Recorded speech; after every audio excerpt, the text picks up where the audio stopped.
May Ibino Soji, María Valentina Chávez Arrazola, Alison Quiroga Aracade, Mayra Guzmán Trujillo y María Jesús Céspedes Chuma. Y le vamos a presentar el análisis económico. En 2019 hubo una bajada en el comercio debido al inicio de la pandemia de COVID-19. Muchos países primermundistas como Italia, Francia, España cerraron sus fronteras sin dejar que nada o nadie salga y entre del país o al país. No hubo una caída muy fuerte del PIB gracias a que lo ocurrido en la pandemia fue recién a casi finales a mediados del año y tardó en esparcirse al resto del mundo. En 2020, en cambio, sí se ve una bajada negativa en el comercio y en el PIB debido a las fuertes medidas tomadas en la cuarentena. Se priorizó la salud y las ventas e inversiones quedaron a un lado. Eso hizo que el PIB y el comercio bajen significativamente. Durante 2021 se vio una recuperación de la economía gracias a la liberación de la cuarentena. De un rato a otro, las fronteras de todo el mundo se volvieron a abrir, dando a paso a un sinfín de nuevos proyectos y negocios que habían quedado varados en la etapa de encerramiento. Por lo tanto, hubo una subida altamente significativa en el comercio y el PIB mundial. El descenso es debido a las bajas exportaciones de energía a los interlocutores comerciales europeos y la entrada en vigor de las sanciones contra la Federación de Rusia. En 2021, las exportaciones de productos agropecuarios y manufacturados tenían exportaciones niveladas, a diferencia de los combustibles, que tenían exportaciones muy altas. A pesar de la pandemia, las exportaciones seguían creciendo. Las exportaciones mundiales de hierro y acero fueron las que registraron un mayor crecimiento entre los productos manufacturados en 2021. En el tercer trimestre del 2023, la mayoría de las regiones registraron caídas en importaciones y exportaciones. África tuvo la mayor baja en exportaciones de un menos 12% y una caída del menos 5% en exportaciones. Asia Central mostró descensos del menos 8% en ambos rubros. Europa fue la única región con un aumento en importaciones del más 2%, aunque exportó un menos 7%, y en Norteamérica las exportaciones se mantuvieron estables y las importaciones bajaron un 3%. En Latinoamérica las exportaciones cayeron un menos 5% y las importaciones un menos 2%. En 2021, el comercio mundial alcanzó un récord de 28,5 billones de dólares, impulsado por la recuperación post-pandemia y el aumento de precios de materias primas. Sin embargo, se espera una desaceleración en 2022. La guerra en Ucrania afectó negativamente las cadenas de suministro y generó incertidumbre. Aunque el sistema comercial global demostró cierta resiliencia, China, Rusia y Noruega lideraron las exportaciones más rentables, destacando productos químicos y electrónicos. En 2022, los productos químicos y de telecomunicaciones encabezaron las exportaciones manufactureras a nivel global. En julio del 2022, la inflación impactó de forma desigual en distintas regiones del mundo. Argentina registró la tasa más alta con un 71%, mientras que países como Chile, 13,1%, España, 10,8%, y Estados Unidos, 8,5%, y México, 8,2%, también presentaron niveles elevados. En contraste, China, del 2,7%, y Japón, del 2,5%, mantuvieron una inflación baja. A partir de 2023, se observa una tendencia general a la baja en la inflación mundial, según datos de trimestres móviles, aunque con diferencias según país o región. Las imágenes muestran cómo ha variado el desempleo en distintos países entre el 2019 y 2023. En la primera, se observa que durante el 2020, por la pandemia, el desempleo aumentó notablemente, sobre todo en España, de 14,1% a 18,9%, y en Estados Unidos de 3,7% a 9,2%, mientras que en 2021 hubo una leve mejora, aunque sin volver a los niveles de 2019. En la segunda imagen, con los datos de 2023, se ve que en algunos países ya lograron reducir su desempleo, como Japón, 2,5%, México, del 2,6%, Rusia, de 3% y Estados Unidos, de 3,7%, mientras que otros siguen enfrentando cifras altas, como Sudáfrica, 32,1%, Turquía, de 8,9%, India, de 8,7% y Francia, de 7,5%. Esto refleja que la recuperación económica no ha sido igual para todos, ya que algunos países lograron generar empleo más rápido, mientras que en otros siguen con problemas estructurales. En 2022, la inflación en el mundo llegó a un máximo de 9,4%, pero ha empezado a bajar. El Fondo Monetario Internacional cree que para 2025 podrá llegar al 3,5%. Esto se debe a que ya se están superando algunos problemas como el COVID-19, la guerra en Ucrania y también porque muchas personas han vuelto a trabajar. Los bancos centrales están bajando las tasas de interés para ayudar a la economía, aunque se empieza a notar un poco más de desempleo. Entre marzo del 2021 y marzo del 2022, la inflación se duplicó, sobre todo por la subida en los precios de alimentos como el trigo y el aceite, lo que afectó mucho a los países más pobres. En el gráfico de la izquierda vemos cómo hasta hoy. En 2016 era de unos 18.800 millones de dólares y se estima que para 2029 llegará a más de 35.000 millones de dólares, lo que muestra un crecimiento económico constante a pesar de la pandemia. A la derecha se muestra el PIB per cápita, que es cuánto produce en promedio cada persona en un país ajustado por inflación y costo de vida. Estados Unidos se mantiene como el país con mayor PIB per cápita, por encima de Alemania, Francia, Reino Unido y otros países desarrollados. Países como China e India todavía están bastante por debajo, pero han mostrado mejoras. Esto refleja que Estados Unidos sigue siendo una de las economías más fuertes del mundo, tanto en total como por habitante. El gráfico de la izquierda muestra cómo ha ido creciendo la economía de Estados Unidos desde el 2016. A pesar de la caída en 2020 por la pandemia, el PIB ha subido bastante y se espera que siga creciendo hasta el 2029. A la derecha, el gráfico compara el PIB por persona y per cápita entre varios países. Estados Unidos está en primer lugar, lo que significa que su población en promedio produce más riqueza que la de otros países, le sigue Alemania, Francia, Reino Unido y Corea del Sur. China e India están más debajo, aunque también han mejorado. Esto muestra que Estados Unidos no solo tiene una economía grande, sino también muy productiva por persona. Esta imagen muestra cómo va la economía mundial según el Banco Mundial y la ONU. Se espera que en 2025 el crecimiento sea bajo, solo del 2,3%, por culpa de los problemas entre países para hacer comercio, la incertidumbre y la inestabilidad del dinero en el mundo. Algunos países como India, China e Indonesia crecerán bastante, pero otros como Alemania, Japón y especialmente Argentina tendrán muy poco crecimiento o incluso una caída. En América Latina, Colombia es uno de los países que más crecerá, al igual que Guatemala y Honduras, mientras que Argentina tendrá una fuerte caída en 2024. La ONU también advierte que la deuda mundial está en su punto más alto, lo que complica aún más la situación. Por eso, recomienda que los países trabajen juntos, se ayuden y fortalezcan el comercio entre regiones para salir adelante. En resumen, la economía mundial está pasando por un momento difícil y necesita más cooperación y buenas decisiones. Este informe de las Naciones Unidas del 11 de abril de 2025 advierte que el comercio mundial podría caer un 3% por las nuevas medidas arancelarias, es decir, impuestos a las importaciones, impuestas por Estados Unidos. Esto está afectando a varios países como México, China, Tailandia y algunos países africanos, incluyendo también al mismo Estados Unidos.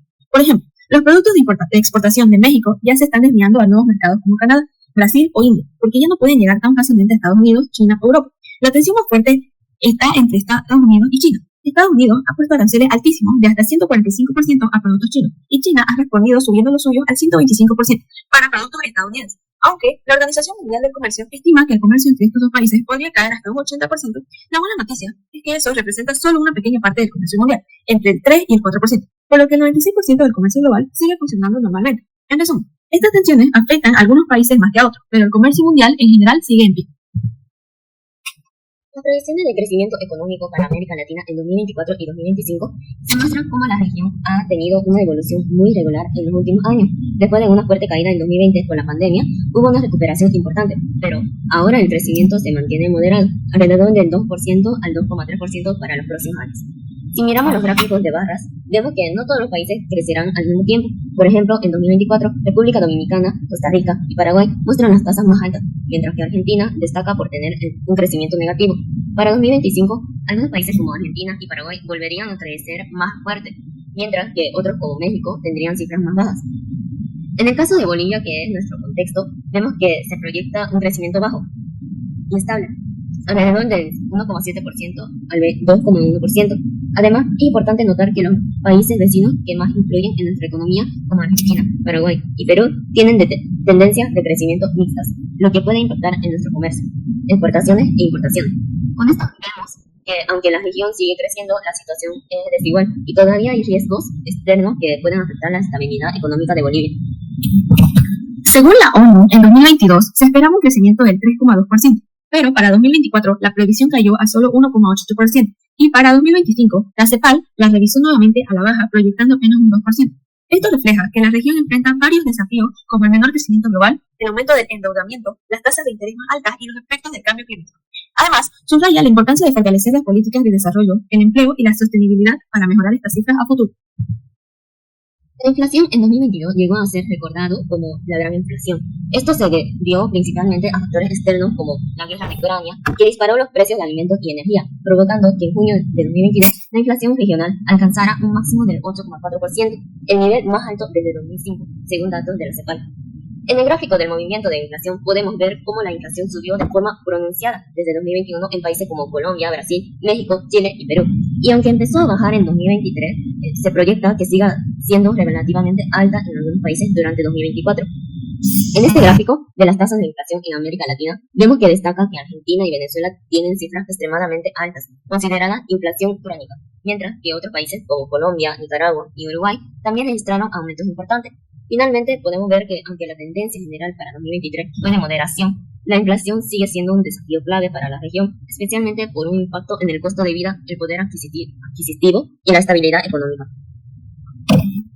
Primero, si miramos la columna de inflación, vemos que hay diferencias muy marcadas. Por ejemplo, países como Bolivia o Ecuador registraron inflaciones bajas de 2,52% y 1,43% respectivamente. En cambio, Argentina y Venezuela tuvieron cifras extremadamente altas, 276% y 75,9%, lo que muestra problemas estructurales en sus economías.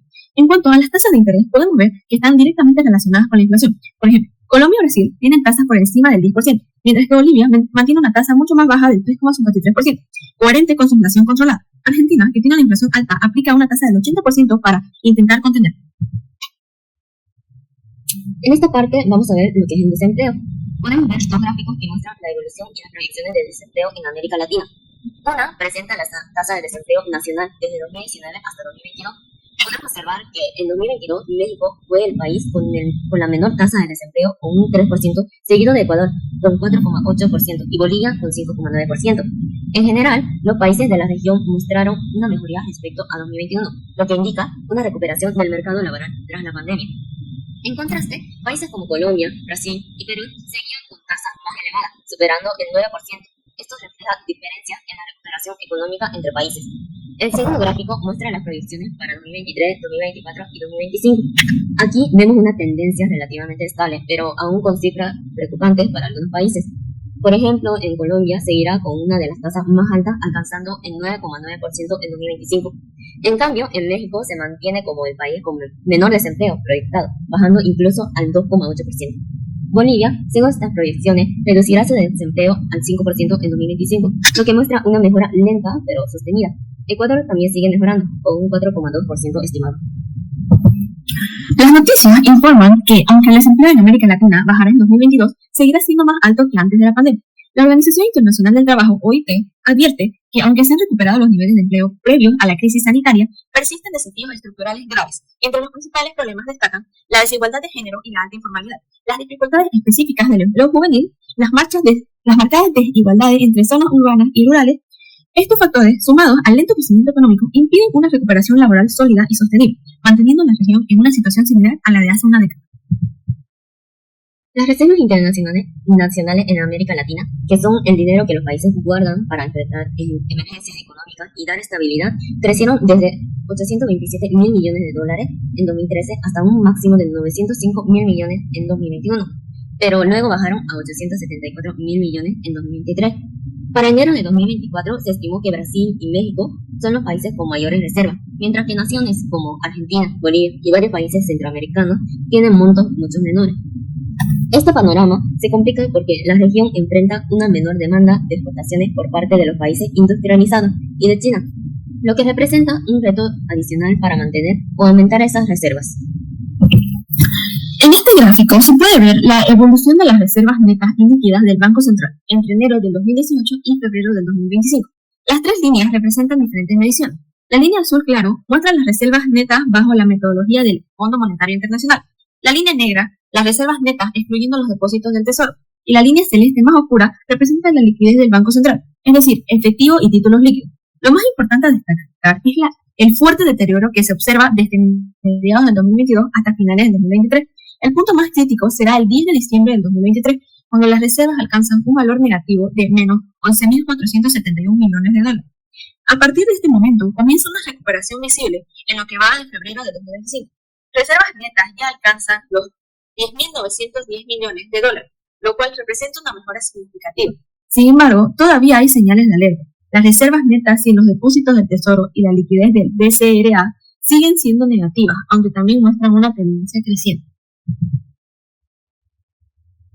En 2024, las exportaciones de bienes de América Latina y el Caribe crecieron un 4,1%, después de haber caído en 2023, pero los precios de los principales productos básicos siguieron bajando, excepto el café, que subió mucho, hasta un 57,7% máximo, y el cobre, que también aumentó un 9,4%. En contraste, la soya, el azúcar, el hierro y el petróleo tuvieron precios más bajos. A pesar de esto, la región seguirá siendo líder mundial en exportaciones agrícolas hasta 2032, especialmente en productos como los granos de soya, y también mantendrá participación importante en maíz, azúcar, carne bovina y carne de ave, aunque con algunas variaciones en la cuota de mercado a lo largo de los años. En Bolivia, el crecimiento del Producto Interno Bruto, PIB, tuvo altibajos entre 2014 y 2023, con una fuerte caída en 2020 de menos 8,7% y una recuperación en 2021 del 6,1%. La inversión extranjera directa también mostró variaciones importantes, alcanzando su punto más alto en 2013, 1.750 millones de dólares, y registrando cifras negativas en 2019 y 2020. Santa Cruz destaca económicamente con la mayor población activa y el mayor valor de exportaciones, más de 2.100 millones de dólares en 2020. Además, su PIB nominal ha ido creciendo con fuerza desde 2005, mostrando un aumento constante en dólares y en porcentaje. En general, se observa una economía boliviana con desafíos importantes, pero con regiones como Santa Cruz que impulsan el crecimiento gracias a su dinamismo productivo y exportador. Según el Instituto Nacional de Estadística, el Producto Interno Bruto, PIB, creció un 2,58% en el segundo trimestre de 2024. Este crecimiento se explica principalmente por el aumento del consumo de los hogares, que subió un 2,52%, mientras que el consumo del sector público tuvo un aumento más moderado, del 1,54%. Por otro lado, el Banco Mundial estima que Bolivia cerró 2024 con un crecimiento del PIB del 1,4% y prevé que una tasa similar para 2025 y 2026. En torno al 1,5%, esto indica que, aunque hay crecimiento, es lento y moderado. Un dato positivo es que Bolivia alcanzó su mayor PIB per cápita de la historia, con $3.736 en 2024, lo que representa un aumento significativo en el ingreso promedio por persona. Esto podría reflejar una mejora en la calidad de vida y mayor acceso a oportunidades económicas. Finalmente, también se destaca que las recaudaciones tributarias crecieron un 38% entre 2020 y 2023, alcanzando los 58.771 millones de bolivianos, lo cual indica un fortalecimiento de los ingresos fiscales del Estado. El análisis de la tasa de desocupación en Bolivia entre diciembre del 2018 y noviembre del 2022 refleja la resiliencia del mercado laboral urbano frente a contextos económicos adversos. Durante la pandemia, en 2020, la tasa de desocupación alcanzó picos históricos, llegando al 11,6% en julio, reflejando el fuerte impacto que tuvieron las restricciones sanitarias y la caída de la actividad económica. Sin embargo, a partir del 2021 y especialmente en 2022, se observa una recuperación sostenida. La tasa bajó progresivamente hasta ubicarse en 4,1%. En noviembre del 2022, un valor incluso menor al registrado en años previos a la crisis sanitaria. Este descenso refleja la reactivación económica, el retorno gradual de actividades productivas y comerciales y la aplicación de políticas de incentivo al empleo. Según el Instituto Nacional de Estadística, esta reducción equivale a una mejora de más de un punto porcentual respecto al 2021, cuando la tasa era de 5,2%, mostrando el compromiso del país con la estabilidad social y económica. Además, la disminución en el desempleo juvenil y la reducción de la brecha por sexo reflejan avances en inclusión y equidad. Aunque todavía persisten desafíos para garantizar empleos de calidad y formación laboral, este comportamiento positivo complementa el contexto general de estabilidad en inflación y crecimiento moderado, ayudando a sostener la demanda interna y mejorar el bienestar de la población. En conclusión, la trayectoria descendente de la desocupación urbana durante los últimos años ilustra la capacidad de adaptación y recuperación de Bolivia y evidencia que, pese a las dificultades globales, es posible lograr avances significativos en el mercado laboral con políticas públicas adecuadas y una recuperación económica ordenada. En Bolivia, el PIB per cápita, el ingreso promedio por persona, ha mostrado un crecimiento importante desde 1988, pasando de $721 a casi $4.000 en 2022, especialmente a partir del 2006, con la aplicación del modelo económico-social comunitario productivo. En cuanto al crecimiento del PIB anual, se observan cifras positivas en la mayoría de los años. aunque en 2020 hubo una gran caída de menos 8,7% debido a la pandemia. Al mismo tiempo, la deuda externa del país ha ido aumentando de forma significativa, pasando de 2.750 millones de dólares en 2010 a más de 13.000 millones de dólares proyectados para 2025. Para los próximos años, se espera que el crecimiento económico se mantenga moderado, con proyecciones de 2,14% en 2024 y 3,51% en 2025. Hablando de inflación en Bolivia, vemos cómo la inflación ha sido relativamente baja y estable durante la última década. Por ejemplo, en 2021 fue de apenas 0,9% y en 2022 de 1,6%. Sin embargo, en 2025 se produjo un repunte importante con una inflación acumulada del 15,53% hasta junio y una inflación mensual del 5,21% según el INE. Este aumento se debe principalmente a los bloqueos internos que provocaron desabastecimiento en productos básicos y una estimulación de precios en el mercado. Por otro lado, en la parte superior derecha se muestra la evolución de las exportaciones de gas natural desde el 2010. Podemos ver que entre 2013 y 2014, Bolivia alcanzó sus niveles más altos de exportación, tanto en volumen como en valor, pero a partir del 2015 los ingresos por gas comenzaron a disminuir progresivamente. En 2021, por ejemplo, el país exportó 2.233 millones de dólares, muy por debajo de los más de 6.000 millones de dólares exportados en 2014. Esto nos muestra cómo la caída de ingresos por exportación, sumada a problemas internos como los bloqueos, tiene un impacto directo en el aumento de precios y la estabilidad económica del país. La producción de líquidos en Bolivia se ha reducido en un 62% entre 2015 y 2025, pasando de 61.000 barriles por día en 2015 a solo 23.000 barriles proyectados para 2025, lo que ha obligado al país a depender cada vez más de la importación de combustibles, ya que el 88% del diésel y el 56% de la gasolina son comprados a precios internacionales, generando un gasto diario de 11 millones de dólares para cubrir la demanda interna.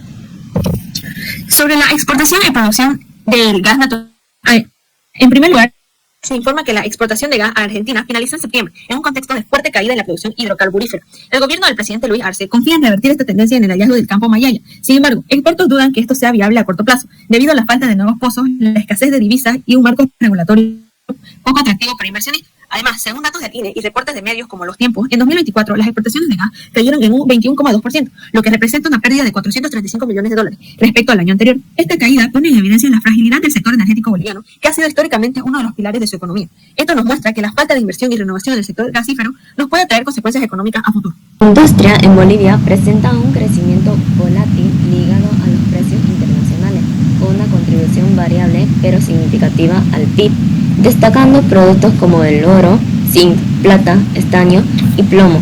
Desde 2019 es líder en exportaciones, superando al gas, aunque enfrenta desafíos como la baja inversión extranjera directa, la falta de inversión en exploración y desarrollo, la informalidad y los conflictos socioambientales. Por otro lado, la minería muestra un crecimiento sostenido y diversificado, con una contribución significativa al PIB, alrededor del 10 a 12%, basado en productos como soya, girasol, maíz, caña de azúcar, quinoa y castaña, con exportaciones crecientes y diversificadas, impulsada por la inversión privada, aunque enfrenta retos relacionados con el cambio climático, baja tecnificación, logística y acceso a mercados. En 2019, el mayor crecimiento del PIB por actividad económica correspondió a la agropecuaria, de unos 5,30%, enseguida de establecimientos financieros de 4,41%, mientras que los minerales metálicos y no metálicos de menos 2,04% y el petróleo y gas natural de menos 10,31%. Estos tuvieron caída, resultando en un crecimiento global del PIB de 2,22%. Además, la composición de las exportaciones cambió significativamente. En 2014, los hidrocarburos representaban el 51%, las manufacturas el 29%, los minerales el 15% y otros el 5%, mientras que en 2023 las manufacturas pasaron a liderar con 52%. Los hidrocarburos cayeron al 19%, los minerales subieron a 24% y otros mantuvieron el 5%, destacando que en Bolivia incrementó sus exportaciones en un 69% respecto a 2020. Aquí se evidencia el impacto directo de la inflación en el costo de vida de las familias bolivianas, específicamente en los productos básicos de la canasta familiar. Como se muestra en la gráfica, todos los productos han subido de precio. Por ejemplo, la docena de huevos pasó de 20 a 34 bolivianos. La roba de papa subió de 50 a 60 bolivianos. La hojarrilla de tomate aumentó de 16 a 24 bolivianos. Y también hubo incrementos en la carne de res, de cerdo y el pollo. Estas situaciones se traducen en una realidad que muchos bolivianos enfrentan día a día. Como dice una madre entrevistada en Cochabamba, antes con 200 bolivianos llevaba bastante, pero ahora ni con 500 me alcanza. Esto refleja no solo el encarecimiento de los alimentos, sino también el deterioro del poder adquisitivo de la población, especialmente de los sectores más vulnerables. Ahora hablemos de las candidaturas presidenciales en 2025. Primeramente tenemos a Tuto Quiroga. Él plantea estabilizar la economía con créditos del FMI y FMAR y reducir el déficit del 10% al 10% mediante recortes al gasto y cierre de entidades deficitarias. Mantendría subsidios solo para los más vulnerables, aceptando un social a corto plazo. Luego tenemos a Manfred Reyes Villa. Propone reactivar la economía con exoneraciones de impuestos, créditos afines y diversificación productiva. Confía en incentivos internos, pero no explica cómo financiará sus medidas si no hay acceso a crédito externo. Andrónico Rodríguez defiende el uso de recursos propios, renegociación de deuda y generación de divisas con gas, litio y biocombustibles. Incluye subsidios productivos, pero no detalla cómo evitar la caída de reservas durante la transición. Eduardo del Castillo, que es del MAS, apoya la industrialización estatal para sustituir importaciones y redistribuir utilidades de sectores estratégicos. Rechaza préstamos internacionales, aunque no aclara cómo mantendría las reservas si continúa la crisis. Después de analizar las propuestas de los principales candidatos, concluimos que ninguno tiene por sí solo un plan completo para mejorar la economía de Bolivia. Sin embargo, si combinamos lo mejor de cada propuesta, sí es posible construir un plan realista, equilibrado y efectivo. Con este plan económico ideal para Bolivia: estabilizar la economía en el corto plazo, inyección de liquidez controlada y créditos multilaterales con auditoría externa, reducción de burocracia, menos ministerio y más eficacia. Reforma fiscal gradual del 2026-2027, formación rápida con plataformas digitales, incentivos a microempresas y combate a la evasión, subsidios más eficientes y bien focalizados. Industrialización y exportaciones del 2026 al 2030, alianzas público-privadas, PP en fertilizantes y agroindustria, infraestructura para exportar y marca país. Créditos a sectores con potencial productivo, como software, alimentos, turismo, etc. Confianza y transparencia, auditoría a empresas estatales y cierre de las ineficientes, supervisión del gasto y participación ciudadana, Banco Central Autónomo y reservas protegidas legalmente. Entre 2010 y 2025, Bolivia atravesó momentos de crecimiento, crisis y recuperación, logrando cierta estabilidad económica, pese a desafíos como la caída de reservas, el alza de la deuda externa y la dependencia energética. La economía se diversificó, con el agro y la minería tomando protagonismo, y Santa Cruz consolidándose como motor económico. A futuro, el país debe enfocarse en atraer inversión, mejorar su productividad y avanzar hacia una economía más resiliente y con mayor valor agregado.